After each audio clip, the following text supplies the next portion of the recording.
Irrigation ప్రాజెక్టులు ఆధునిక దేవాలయాలు అన్నారు ప్రధాని జవహర్లాల్ నెహ్రూ ఆ రోజు నాగార్జున సాగర్కి శంకుస్థాపన చేస్తూ. అంటే ఆధునిక దేవాలయాలు, మోడర్న్ టెంపుల్స్గా. అంటే ఇప్పుడు ఇవాళ ఇరిగేషన్ ప్రాజెక్టులు ఒక నాగార్జున సాగరే కాదు, అంటే ప్రాజెక్టుల నిర్మాణం ఏది భవిష్యత్ తరాల కోసం, అటు రైతులు, ఇటు మరి సాగునీరు, సముద్రంలో కలిసిపోయేటటువంటి నీటిని ఎంత ఉపయోగించుకుందాం.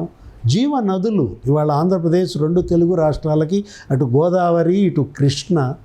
గోదావరిలో ప్రతి సంవత్సరం 3000 టీఎంసీలు వృధాగా పోతున్నాయి. వాటిని ఎంతవరకు ఉపయోగించుకోవాలి ఏంటి? ఇప్పుడు పట్టిసీమ లిఫ్ట్ ఇరిగేషన్ 1300 కోట్లు ఖర్చు పెట్టి ఇవాళ 50,000 కోట్ల ఆదాయం రైతులకు వచ్చిందంటే 440 టీఎంసీలు ఉపయోగించుకున్నారంటే అది కదా సక్సెస్ఫుల్ స్టోరీ. నిన్న కూడా ముఖ్యమంత్రి చంద్రబాబు మాట్లాడుతూ ఏమన్నారు, అసలు ఇరిగేషన్ క్యాలెండర్ రిలీజ్ చేశారు. జాబ్ క్యాలెండర్ మనకు తెలుసు, కానీ ఇరిగేషన్ క్యాలెండర్ ఏంటంటారా? ఫలానా ఆగస్టు 14వ తారీఖు పోలవరం ఎడమ కాలువకి నీళ్లు విడుదల చేస్తాం, సెప్టెంబర్ 1 వెలుగొండ ప్రాజెక్టు జాతికి అంకితం చేస్తాం. జగన్మోహన్ రెడ్డి ఏం చేశాడు? వెలుగొండ ప్రాజెక్టు 4,000 కోట్ల పనులు పెండింగ్ ఉంటే, అసలు అక్కడ టన్నెల్లో అది ఇరుక్కుపోతే కనీసం ఆ మెషినరీ అది బయటికి తీసుకురాకుండా జాతికి అంకితం చేసి పారేశాడు. ఇప్పుడు ఈ 2 ఏళ్లలోనే మరి 1,500 కోట్లు ఖర్చు పెట్టారు వెలుగొండ ప్రాజెక్టు పైన.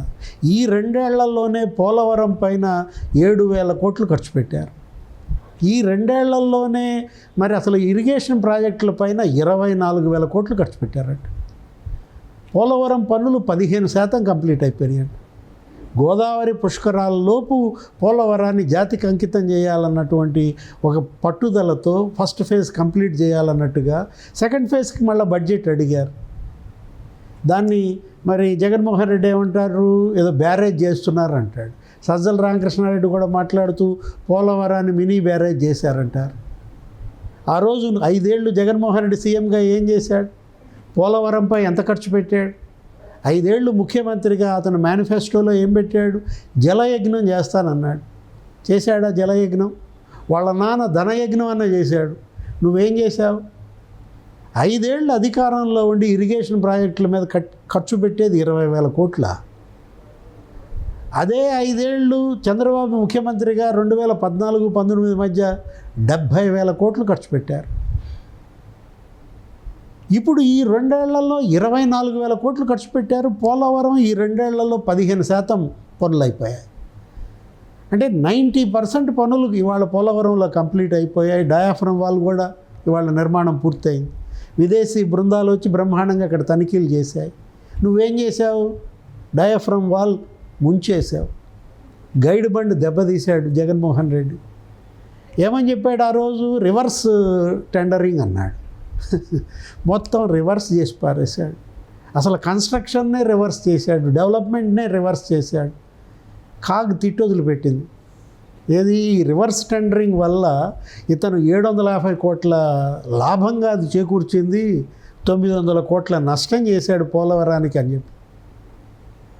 అంటే ఇప్పుడు హంద్రీ నీవా మీద ఈ ప్రభుత్వం ఇప్పటికీ 2 ఏళ్లలో 3,800 కోట్లు ఖర్చు పెట్టింది. గాలేరు నగర్ పైన 1,500 కోట్లు ఖర్చు పెట్టారు.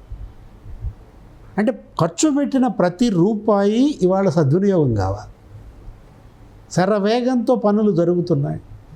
అటు ఉత్తరాంధ్ర సుజల స్రవంతి, లేకపోతే మహేంద్ర తనయ ప్రాజెక్ట్, ఇప్పుడు ఈ పోలవరం ఎడమ కాలువ శరవేగంగా పనులు చేస్తున్నారంటే అది కదా ప్రజలు మీ నుంచి కోరుకున్నది. జగన్మోహన్ రెడ్డికి అవకాశం ఇచ్చారు, 5 ఏళ్ళు ముఖ్యమంత్రిగా చేశారు. ఏం చేశాడు?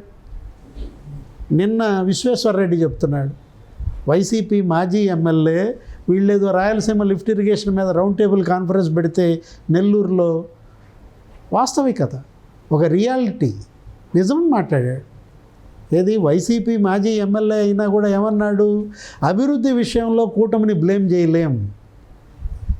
ఉమ్మడి అనంతపురం జిల్లాలోనే 3,000 కోట్లు ఖర్చు పెట్టారు. ఒక్క హిందూపురంలోనే 750 కోట్లు ఖర్చు పెట్టారు. మనం అభివృద్ధిలో కూటమిని బ్లేమ్ చేయలేం. కాకపోతే ప్రభుత్వ లోపాలను ఎండగడదామంటే వెంటనే ఆ లైవ్ కట్ చేశాడు సజ్జల రామకృష్ణారెడ్డి. అంటే విశ్వేశ్వర్ రెడ్డి కూడా వాస్తవాన్ని అర్థం చేసుకుంటే సజ్జల రామకృష్ణారెడ్డి డైజెస్ట్ చేసుకోలేకపోతున్నాడా? జగన్మోహన్ రెడ్డి డైజెస్ట్ చేసుకోలేడు. జాతి క్షమించదు. అభివృద్ధిని అడ్డుకుంటే జాతి క్షమించదు. ఇవాళ పోలవరం పైన లేకపోతే ఉత్తరాంధ్ర లేకపోతే రాయలసీమ రెచ్చగొడితే, ప్రజల్లో విద్వేషాలు పెంచాలని చూస్తే, ప్రాంతీయ ద్వేషాలు రెచ్చగొడితే, చెలో మూలాపేట అని అక్కడ ధర్మాన ప్రసాదరావుని బొత్స సత్యనారాయణ అక్కడ పంపిస్తాడు. అక్కడ ఏదో ఒక ఘర్షణ సృష్టించాలి, ఉద్రిక్తత పెంచాలని చూస్తాడు. ఇక్కడ వీళ్లతో రాయలసీమ లిఫ్ట్ ఇరిగేషన్ అని చెప్పి ఇక్కడ రౌండ్ టేబుల్ భేటీలు పెడతారు. ఆ పురుషోత్తమ రెడ్డి ఏమంటాడు? అదేదో మేధావుల ఫోరం ఏమంటుంది? ఇప్పుడు విశ్వేశ్వర రెడ్డి మాటలు మరి పురుషోత్తమ రెడ్డి ఏమంటాడు? అంటే ఇక్కడ ఏంటి, తుంగభద్ర ప్రాజెక్ట్ బ్రహ్మాండంగా గేట్లు పెట్టేశారు. కేంద్ర మంత్రి లేకపోతే డీకే శివకుమార్ లేకపోతే రేవంత్ రెడ్డి, అటు కర్ణాటక, తెలంగాణ, ఆంధ్రప్రదేశ్ ముఖ్యమంత్రులంతా ఆ వేదిక పైన 50 కోట్లు ఖర్చు పెట్టారు ఆ గేట్లకి. కానీ దానివల్ల వచ్చే ఫలితాలు, మనం ఎంత ఖర్చు పెట్టామనేది కాదు, ప్రజలకు ఎంత ఫలితం వచ్చిందనేది కదా, ఎంత ప్రయోజనం సామాజికంగా ఇవాళ సిద్ధించిందని కదా. జాతి ద్రోహిగా జగన్మోహన్ రెడ్డి మిగిలిపోతాడు.